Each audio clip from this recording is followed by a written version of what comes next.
Kadang ada orang yang berpikir bahwa tidak nasabnya bukan mahramnya kan begitu. Iya. Iya.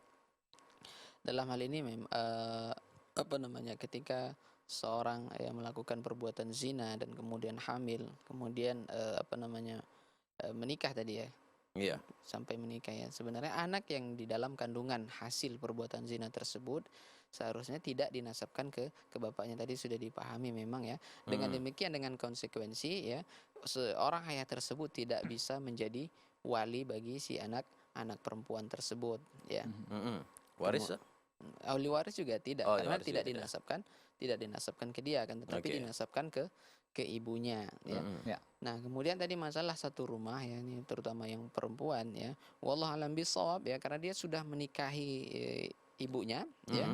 Bahkan ketika seorang ibu apa namanya, membawa anak ya, anak dari istrinya ya, Iya. maksud saya, ketika seorang suami tersebut telah menghubungi ya, apa namanya, menghubungi istri tersebut ya, maka anak tersebut sudah menjadi mahramnya. Ya, Iya, dalam ini begitu. wallahu alam bisawab, insyaallah tidak mengapa, tapi ya tidak apa namanya, konsekuensi dari apa namanya, bahwa anak tersebut tidak dinasabkan ke ayahnya harus diperhatikan.